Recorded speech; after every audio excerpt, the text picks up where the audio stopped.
Trump का सपना खर्क हो अपना खर्क पर एक बार हमला पहले भी अमेरिका कर चुका है, लेकिन जिस तरीके से सैनिकों की संख्या बढ़ाई गई है, इजाफा किया गया है, तैनाती को देखते हुए लग रहा है जिस तरीके से तैयारियां हो रही हैं, जल्द ही ग्राउंड ऑपरेशन की शुरुआत हो सकती है। जंग के 30 दिन बाद भी ईरान पर अमेरिका और इजराइल के हमले थमने का नाम नहीं ले रहे हैं। इस युद्ध में जितना नुकसान ईरान को हुआ है, उससे कम नुकसान अमेरिका और इजराइल को नहीं हुआ, यानी कि इतना नुकसान यहां पर भी हुआ है। डोनाल्ड ट्रंप अब युद्ध को बहुत लंबा नहीं खींचना चाहते हैं, लेकिन हालात बता रहे हैं कि इस जंग का विस्तार होना तय है। इस बीच ईरान के एनर्जी सेंटर्स पर हमले तेज हो गए हैं। हालांकि ईरान भी इजराइल और अमेरिका के सैन्य ठिकानों पर जबरदस्त तरीके से अटैक कर रहा है। ईरान, अमेरिका और इजराइल के मौजूदा तेवर से मिडिल ईस्ट में परमाणु विनाश की आशंका भी बढ़ गई है, क्योंकि एनर्जी सेंटर के साथ साथ एटमी ठिकाने भी टारगेट पर हैं। अब सवाल है कि क्या 30 दिन की जंग के बाद युद्ध एटमी चरण में प्रवेश करने वाला है? जिस तरीके से हमले हो रहे हैं, चाहे बुशहर परमाणु प्लांट की बात करें या नेगेव में अटैक हो रहे हैं, इससे जुड़ी सभी सवालों की जानकारी आपको देंगे। जंग में अब तक क्या हुआ ये भी बताएंगे, लेकिन शुरुआत करते हैं इस वक्त की बड़ी खबर के साथ। और तस्वीरें लगातार सामने आ रही है। ईरान ने कुवैत पर अटैक किया। ईरान की कुवैत पर लगातार भीषण हमले जारी हैं। कोसों दूर तक धमाके की आवाज सुनाई दी है। इराक के बसरा प्रांत तक धमाकों की गूंज सुनाई दी। कुवैत में वाटर प्लांट पर भी अटैक किया गया था। भारी नुकसान यहां पर पहुंचाया गया था और बड़ी बात यह है कि अब बुनियादी ढांचों को नुकसान पहुंचाया जा रहा है। वाटर प्लांट पर हमला किया गया था। तो इराक के बसरा प्रांत तक धमाकों की गूंज सुनाई दी है।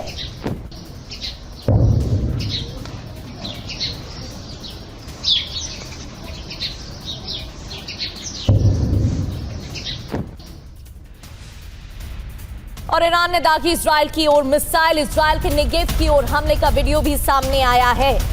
इजराइल ने हमले को नाकाम करने की कोशिश की। ईरान की तरफ से लगातार हमले जारी हैं। इस दौरान इजराइल का एयर डिफेंस सिस्टम भी एक्टिव है। इजराइल के नेगेव की ओर हमले का ये वीडियो सामने आया है। देखिए तस्वीरें। और इजराइल पर मिसाइल हमले जारी हैं। इससे जुड़ी एक और तस्वीर आपको दिखाते हैं। दक्षिणी इजराइल पर ईरान ने हमला किया है। दक्षिणी इजराइल में भारी तबाही मचाई गई है। मिसाइल अटैक जारी हैं। क्लस्टर मिसाइल का इस्तेमाल किया गया है। खुर्रम शहर मिसाइल की बात हो या फतेह 2 मिसाइल की बात हो, अलग अलग मिसाइलों का इस्तेमाल ईरान कर रहा है। सिजिल का इस्तेमाल भी किया गया। इतना ही नहीं, ड्रोन से भी अटैक जारी है। लेकिन ये जो तस्वीर आप देख रहे हैं, ये मिसाइल अटैक की है। तो लगातार दक्षिणी इजराइल में तबाही मचाई जा रही है। दक्षिणी इजराइल की एक एक तस्वीर आपको दिखा रहे हैं। हमले का नया वीडियो सामने आया है। ये देखिए तस्वीरें। तेल अवीव में भी नुकसान हुआ है। ईरान ने इजराइल में मिसाइलें दागी हैं। नेगेव की ओर हमले का ये वीडियो सामने आया है। मिसाइल हमले का एक और वीडियो, ये दूसरी तस्वीर आप देख रहे हैं। दूसरी तरफ दक्षिणी इजराइल पर ईरान का हमला। और वहीं इजराइल डिफेंस फोर्स का दक्षिणी लेबनान में भीषण अटैक। एक तरफ IRGC के हमले जारी हैं, तो दूसरी ओर इजराइल डिफेंस फोर्स ने दक्षिणी लेबनान में भीषण अटैक किए हैं। टाय प्रांत के नकूरा कस्बे पर अटैक हुआ है। हमले में कई घरों में आग लगी है। तो जितने भी प्रॉक्सी स्टेट है, वहां पर तो इजराइल का ऑपरेशन जारी है। और इसी के तहत दक्षिणी लेबनान से तस्वीरें सामने आई हैं, जहां तबाही मचाई गई। और कुवैत में बैक टू बैक बड़े अटैक हुए हैं। इराक के बसरा प्रांत तक धमाकों की आवाज सुनाई दी गई है। तो कुवैत में बैक टू बैक बड़े अटैक किए गए। देखिए, ईरान में हमला हुआ और खानदोब वाटर प्लांट पर अटैक हुआ, जिसके बाद भारी नुकसान हुआ है। IAEA की तरफ से ये कहा गया है कि अब ये प्रांत यूज नहीं किया जा सकता है, ऑपरेशनल नहीं बचा है, जिसके बाद और अग्रेसिव अटैक ईरान की तरफ से देखने को मिले। कुवैत में वाटर प्लांट पर अटैक और बैक टू बैक जो बड़े हमले हुए हैं, उसकी तस्वीरें आपके सामने है। वहीं लेबनान के बैरूत में अभी बड़ा हमला हुआ है। रिहायशी इलाकों में विस्फोट हुआ है। लगातार हमलों के बाद इलाकों में भीषण तबाही भी देखने को मिली है। लेबनान के बैरूत, राजधानी बैरूत में अभी बड़ा हमला हुआ। ये देखिए तस्वीर।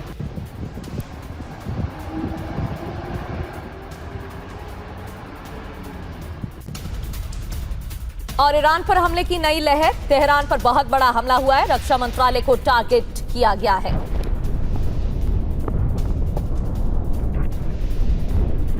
एक तरफ ईरान की तरफ से हमले जारी तो दूसरी ओर इजराइल का ऑपरेशन रुका नहीं है। इजराइल के भी हमले जारी हैं।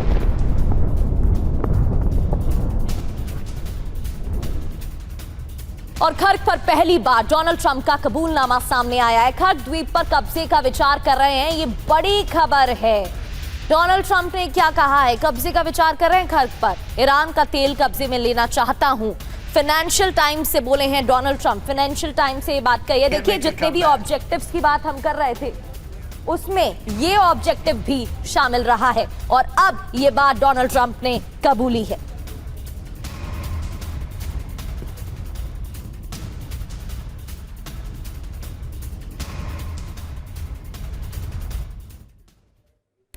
तो ईरानी तेल और खर्क पर कब्जा चाहते हैं डोनाल्ड ट्रंप। मकसद क्या है? बड़ी बातें क्या हैं?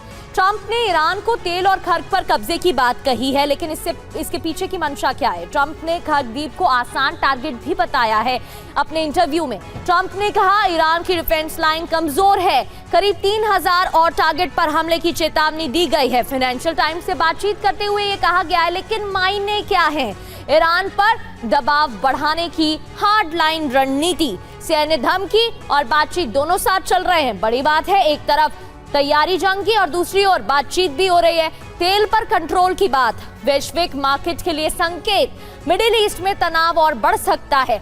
अमेरिका ताकत दिखाकर समझौता करवाना चाहता है और इस वजह से ऐसे बयान सामने आ रहे हैं। इस बीच एक और बड़ी ब्रेकिंग, कुवैत ने ईरान की ओर मिसाइलें दागी हैं। इराक के बसरा प्रांत में धमाकों की आवाज सुनाई दी है।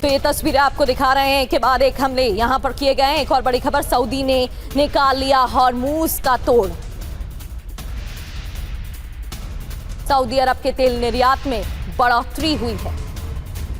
ईस्ट वेस्ट पाइपलाइन की मदद से सप्लाई की जाएगी। इससे प्रतिदिन 70 लाख बैरल तेल का उत्पादन होगा।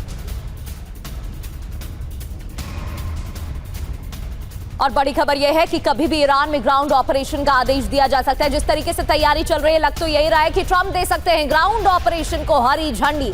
454 किलो यूरेनियम पर कब्जे का प्लान है। 454 किलो यूरेनियम के लिए मिलिट्री ऑपरेशन चलाया जाएगा और इसको लेकर तैनाती बढ़ा दी गई है सैनिकों की।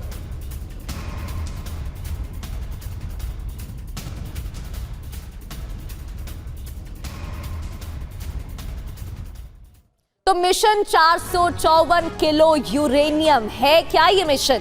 ईरान में ग्राउंड ऑपरेशन के लिए अमेरिका तैयार है।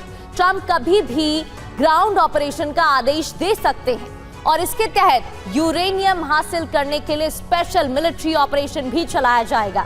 ईरान के पास करीब 454 किलो यूरेनियम का भंडार मौजूद है। 454 किलो यूरेनियम के लिए मिलिट्री ऑपरेशन जल्द शुरू हो सकता है। खास बात क्या है? खास बात यह है कि यूएस सैनिकों को होने वाले खतरे को लेकर डोनाल्ड ट्रंप चिंतित हैं। ऑपरेशन में कितना खतरा है, इसका आकलन अभी किया जा रहा है और इसीलिए समय बाय करने की भी कोशिश हो रही है। बड़ी खबर यह कि बगदाद में अमेरिका के विक्टोरिया बेस पर अटैक हुआ। ये पहला हमला नहीं है। विक्टोरिया बेस पर अमेरिकी हेलीकॉप्टर को निशाना बनाया गया है। ईरान समर्थित इराकी ग्रुप ने इस हमले की जिम्मेदारी भी ली है।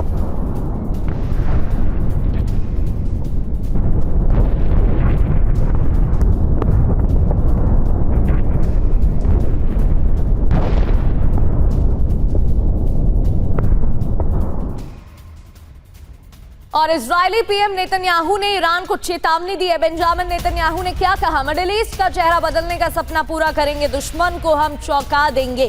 सुनिए।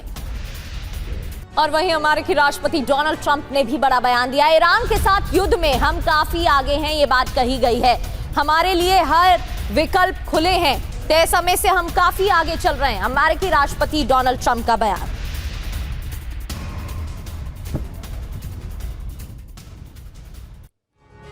और अब हम आपको बताते हैं कि ईरान में डोनाल्ड ट्रंप की ग्राउंड ऑपरेशन की रणनीति क्या है। ग्राउंड ऑपरेशन के 6 चरण हो सकते हैं। ये देखिए, पहले चरण की बात करते हैं। पहले चरण में ईरान में कोस्टल लाइन पर मौजूद सैन्य ठिकाने तबाह किए जाएंगे। इसके लिए भीषण एयर स्ट्राइक की तैयारी की जाएगी। फाइटर जेट और बॉम्बर्स का इस्तेमाल होगा। एंटी शिप मिसाइल, सी ड्रोन का इस्तेमाल भी किया जा सकता है। दूसरे चरण की बात करें तो दूसरे चरण में भारत के द्वीपों का ईरान से कनेक्शन काटा जाएगा, जिसके बाद सभी द्वीपों पर अमेरिका कब्जा कर सकता है। तीसरे चरण में हॉर्मुज स्ट्रेट में लगी सी माइंस हटाई जाएंगी। इसके लिए ब्रिटेन से माइंस ब्रेकर शिप पहुंच रहा है, जो ऑपरेशन शुरू करने वाला है। आपको याद होगा, हमने आपको जानकारी दी थी कि ब्रिटेन माइंस हटाने के लिए अपना जहाज भेज रहा है, तो उस रणनीति का इस्तेमाल यहां पर किया जा सकता है। चौथे चरण की बात करें तो इस फोर्थ फेज में खर्क समेत दूसरे द्वीपों पर कब्जा करने की तैयारी है और इसके लिए मरीन कमांडो को उतारा जाएगा। पांचवें चरण में खर्क द्वीप से ईरान में कमांडो उतारे जाएंगे, जो हेलीकॉप्टर या पैराशूट से ईरान में घुसेंगे, एंटर करेंगे। जबकि छठे चरण में ईरान के अंडरग्राउंड ठिकानों को नष्ट किया जा सकता है। पहाड़ों के नीचे सुरंग में मौजूद मिसाइल गोदाम भी तबाह किए जा सकते हैं। इन रणनीति के तहत तो ये 6 चरण है जिसके तहत हमले कर सकता है अमेरिका और ऑपरेशन को दे सकता है अंजाम। इस बीच एक और बड़ी खबर का रुख कर लेते हैं। ईरान के कियान शहर पर बड़ा हमला, IRGC के ठिकानों को टारगेट किया गया है। तो IRGC के ठिकानों को टारगेट, भंडारण केंद्र तबाह किया गया है। अहम ठिकानों पर हमले हो रहे हैं।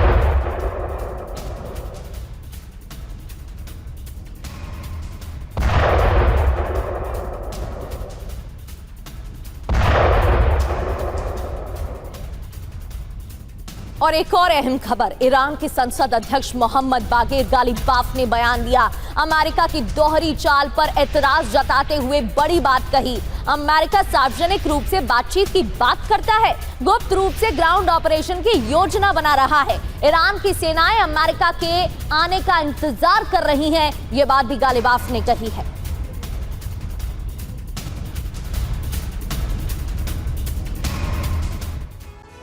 तो एक तरफ तो ग्राउंड ऑपरेशन की तैयारी हो रही है, गालिबाफ ने कहा, दूसरी ओर योजना बनाई जा रही है बातचीत की भी। ये कैसे मुमकिन है? बिग वॉल के जरिए आपको बताते हैं कि अब तक क्या कुछ कहा गया है।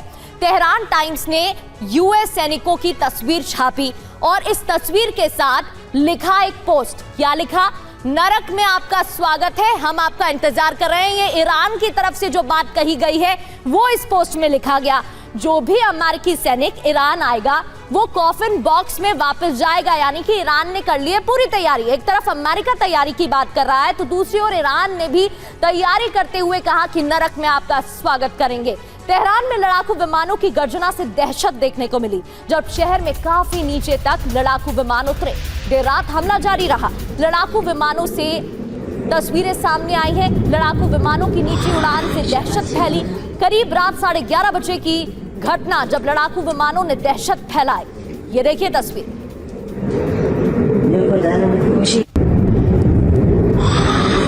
तो एक तरफ IRGC और ईरान की तरफ से हमले जारी रहे तो दूसरी ओर इजरायल के हमलों से ईरान दहला है, क्योंकि राजधानी तेहरान में कई इलाकों में अटैक हुए हैं।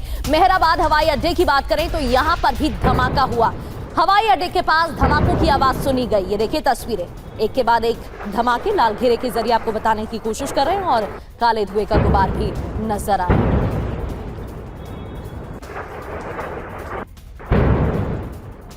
IRGC की मिसाइल साइट पर अटैक हुआ है। अमेरिका और इजरायल ने टारगेट किया। हवाई हमलों में ईरान को बड़ा नुकसान हुआ है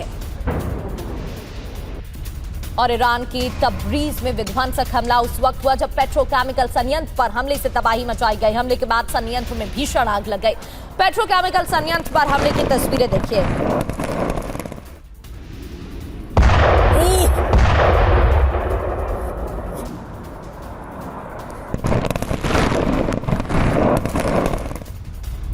ईरान के हैवी वाटर प्लांट को बड़ा नुकसान हुआ है। 27 मार्च के हमले में खुंदा प्लांट को नुकसान हुआ है। खुंदा प्लांट में अटैक किया गया था। अब इसकी सैटेलाइट इमेज आपको दिखा रहे हैं। ईरानी प्लांट में घोषित न्यूक्लियर सामग्री नहीं है।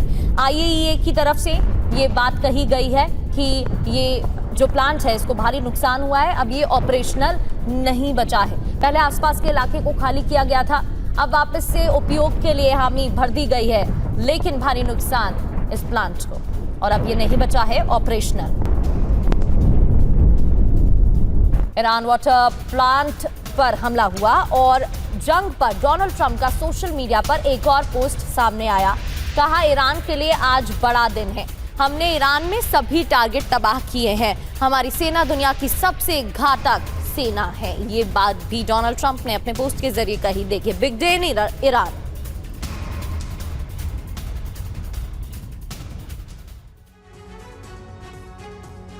दिन तक हमले का आज 31वां दिन है और अभी भी अटैक जारी है। ईरान का जर्रा जर्रा दहल रहा है। न्यूक्लियर बेस पर attack, Bushehr nuclear plant, Khondab heavy water plant, ये वो जगह ईरान की जहां पर अटैक हो रहे हैं और इसलिए लग रहा है कि क्या अब खतरा और बढ़ सकता है। इसके अलावा Parchin military plant, Ardakan yellow cake plant, यहां पर भी हमले किए गए हैं। Natanz nuclear plant, Arak heavy water reactor, Tehran परमाणु अनुसंधान केंद्र, ये वो जगह हैं महत्वपूर्ण ढांचे, इंफ्रास्ट्रक्चर जिन पर हमले हो रहे हैं। और कहां पर अटैक किए गए हैं? Iran engineering university. अब देखिए, शैक्षणिक संस्थानों के नाम भी इसमें शामिल हैं। Imam Hussain University, Isfahan steel plant, Ahvaz steel plant. इन हमलों से आसपास के इलाकों को भी नुकसान होगा और खाड़ी देशों को भी परेशानी होगी। खुजेस्तान स्टील प्लांट, इसके अलावा जमहूरी में सरकारी दफ्तर को भी निशाना बनाया गया था। एनर्जी सेंटर पर अटैक हुए। खरग आइलैंड, तेहरान में 3 रिफाइनरी, तबरीज पेट्रोकेमिकल प्लांट, जिसकी हाल ही में तस्वीर आपने अभी देखी टीवी स्क्रीन पर, कराज एनर्जी प्लांट को नुकसान पहुंचाया गया। और मिलिट्री इंफ्रास्ट्रक्चर तो इस सूची में शामिल है ही। 15,000 से ज्यादा सैन्य ठिकाने, 30 में से 29 मिसाइल लॉन्च बेस, 470 में से 350 missile launcher, ballistic missile capacity drone facility, Tehran navy का हथियार डिपो, नेवी के 92% बड़े वॉरशिप, IRGC का संयुक्त मुख्यालय और एरोस्पेस फोर्स मुख्यालय। इतना ही नहीं, श्रीलंका में आइरिस डेना, आपको याद होगा, ये वो अटैक हैं जो लगातार किए गए अमेरिका की तरफ से। अब जो पहला ऑब्जेक्टिव था, जो पहला अटैक, टॉप लीडरशिप का खात्मा जो पहले दिन ही किया गया, supreme leader Ali Khamenei, NSA Ali Larijani, रक्षा मंत्री अजीज नासिर जादेह, रक्षा परिषद सचिव Ali Shamkhani, IRGC chief Mohammad Pakpour और नए IRGC चीफ का नाम भी आपको याद होगा, अहमद वाहिदी। इतना ही नहीं, बासिस कमांडर गुलाम रेजा सुलेमानी। IRGC के 50 से ज्यादा टॉप कमांडर इस सूची में शामिल हैं जहां खात्मा किया गया। अब तक कितनी मौतें हुई हैं? 1937 लोगों के नाम, आम नागरिक हैं ये। 168 से ज्यादा स्कूली बच्चे भी इसकी चपेट में आए हैं।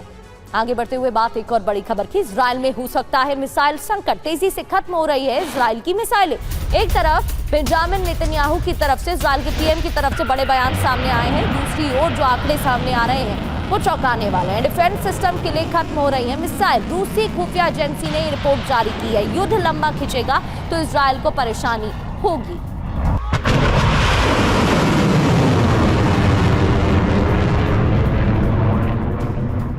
तो इजराइल के पास बहुस्तरीय वायु रक्षा प्रणाली है। ये तो है कि एयर डिफेंस सिस्टम बहुत मजबूत है। इसमें विभिन्न ऊंचाइयों पर खतरों को रोकने के लिए कई प्रणालियां भी शामिल है। सबसे ऊपरी स्तर पर बैलिस्टिक मिसाइल रोधी एरो सिस्टम है। ये देखिए, हम आपको ग्राफिक्स के जरिए समझाने की कोशिश कर रहे हैं। इसमें एरो 2 पृथ्वी के वायु मंडल और अंतरिक्ष दोनों में काम करता है, जबकि एरो 3 आप देख रहे हैं टीवी स्क्रीन पर। एरो 3 की बात करें तो पृथ्वी के वायु मंडल के ऊपर मिसाइलों को रोकने में सक्षम है। इसके नीचे है डेविड स्लिंग सिस्टम, जिससे ड्रोन, कम दूरी की बैलिस्टिक मिसाइलों और क्रूज मिसाइलों सहित मध्यम दूरी के खतरों को निशाना बनाने के लिए बनाया गया था। इजराइल का प्रसिद्ध आयरन डोम सिस्टम, जिसकी हम लगातार चर्चा कर रहे हैं, तीसरे स्तर पर है और इसे मूल रूप से कम दूरी के रॉकेट और तोप के गोलों को रोकने के लिए डिजाइन किया गया था। अमेरिकी सिस्टम भी इजराइल की हवाई सुरक्षा को मजबूत करते हैं। इसका नाम है थार्ड। इनमें कथित तौर पर इजराइल में कुछ थार्ड मिसाइल रोधी बैटरियां भी शामिल है। इस्राइल में ऐसा कोई इलाका नहीं है जो बहुस्तरीय सुरक्षा से अछूता हो। देश की हवाई सुरक्षा विकसित करने में महत्वपूर्ण भूमिका निभाने वाले और अब रक्षा कंपनी TSG के अध्यक्ष रिजर्व ब्रिगेडियर जनरल पिनी युंगमान ने बयान दिया। कहा कि उन्होंने यहां पर बयान देते हुए AFP को बताया, माफ कीजिए, रक्षा में 100% कुछ नहीं होता है। ये कहा, इजरायली सेना जो अपनी हवाई सुरक्षा के बारे में कम ही जानकारी देती है, कहना है कि 28 फरवरी को युद्ध शुरू होने के बाद से ईरान ने 400 से ज्यादा बैलिस्टिक मिसाइलें दागी हैं। ये युद्ध अमेरिका का इजराइल द्वारा इस्लामिक गणराज्य पर किए गए हमलों के बाद शुरू हुआ था। ये बयान यहां पर दिया गया, लेकिन कुल मिलाकर इतनी सिक्योरिटी होने के बाद भी इजराइल को नुकसान तो हो ही रहा है, क्योंकि दर्जनों मिसाइल जब ईरान दाग रहा है तो वो तस्वीर हम आपको दिखा रहे हैं कैसे आग लग रही है और कई हमलों को रोकने में नाकाम रहे हैं ये तमाम एयर डिफेंस सिस्टम इजराइल के। बड़ी खबर यह कि IRGC ने दावा किया है ऑपरेशन ट्रू प्रॉमिस 4 की 87वीं लहर की शुरुआत हुई है। बेरशावा में मिसाइल और ड्रोन अटैक की बरसात की जा रही है। नेओट होवाव औद्योगिक क्षेत्र में सबसे ज्यादा बमबारी और नेगेव में मिलिट्री बेस पर अटैक, सबसे वाला जेरूशलम और टेल अवीव में डिफेंस सेंटर पर भी हमले।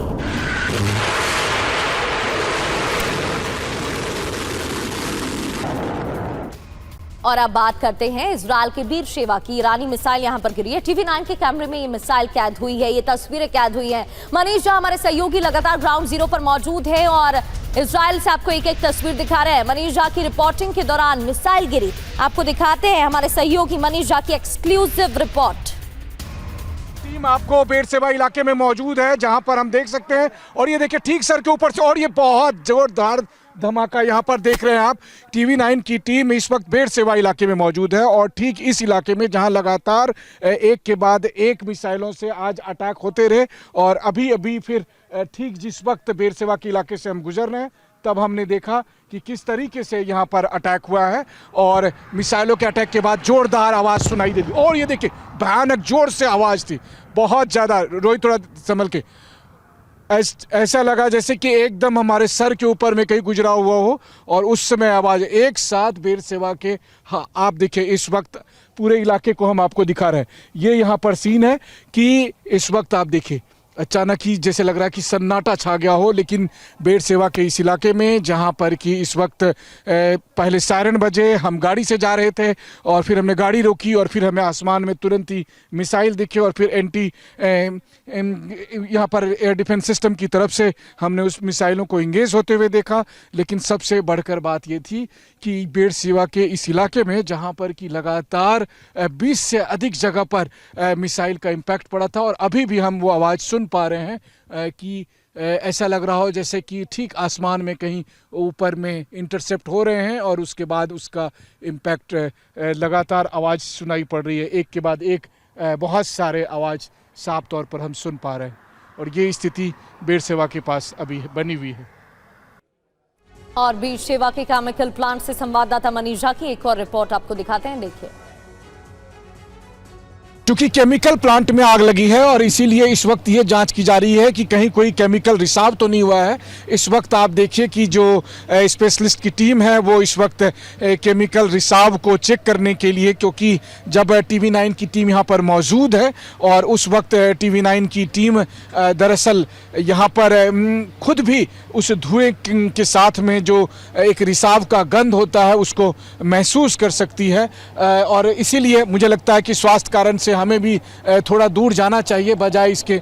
देखिए एक बड़ा सा प्लांट और उस प्लांट के पास की जो स्थिति है, हालांकि इस वक्त देखिए अगर रोहित आप कोशिश करिए, अगर ये देखिए आसमान में इस वक्त आपको एक फाइटर जेट जाते हुए दिखाई देगा। हमारे कैमरा सहयोगी रोहित कोशिश कर रहे हैं और फाइटर जेट की गरजती हुई आवाज़। तो एक तरफ ईरान के मिसाइल ने बेरशेबा के प्लांट पर अटैक किया, वहीं देखिए इस प्लांट के ठीक ऊपर से गुजरता हुआ इजरायली फाइटर जेट जो कि ईरान में जाकर वहां पर स्ट्राइक कर रहा है। तो ये स्थिति है इस वक्त युद्ध का जो आलम है और उस युद्ध के आलम के तहत हम देख सकते हैं कि यहाँ पर जो इंसिडेंट हुआ है उस इंसिडेंट की जब TV9 ग्राउंड रिपोर्टिंग कर रही है तो मैं आपको बता दूं कि केवल ना आसमान में निकलता हुआ वो धुएं का गुबार दिख रहा हमें, बल्कि हवा की वजह से उस धुएं से जो निकलती हुई दुर्गंध है वो यहाँ तक आ पा रही है, जिसे हम अभी महसूस कर पा रहे हैं। और अब बात इजराइल के लाद पोर्ट की करते हैं। लाद पोर्ट पर भी हमला हुआ, ईरान ने पोर्ट पर हमला किया है, मिसाइल अटैक किया गया है। हमले में लाद पोर्ट में भारी तबाही भी देखने को मिल रही है। तो पोर्ट में भारी तबाही मची है।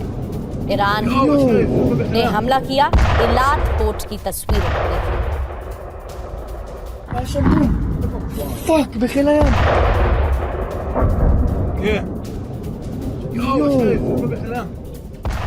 ईरानी सेना ने एक और MQ-9 ड्रोन मार गिराया है। महीने भर में 138 MQ-9 ड्रोन गिराए गए। हर दिन करीब 4 से ज्यादा MQ-9 ड्रोन मार गिराने का दावा किया गया है। IRGC ने एक और MQ-9 ड्रोन मार गिराया। हर दिन ऐसी ही खबरें सामने आ रही हैं जहां MQ-9 ड्रोन गिराने का दावा ईरान की तरफ से किया गया है। आंकड़ा ये कि महीने भर में 138 MQ-9 ड्रोन गिराए हैं ईरान ने। दो बड़ी खबरें तस्वीरों के साथ टीवी स्क्रीन्स पर। हमले में लाद पोर्ट को भारी नुकसान हुआ है, तबाही यहां पर मची है। धमाका हुआ और धुएं का गुबार निकलता नजर आया। दूसरी तस्वीर देखिए, सैटेलाइट इमेज है। ईरान का दावा MQ-9 रीपर ड्रोन मार गिराया।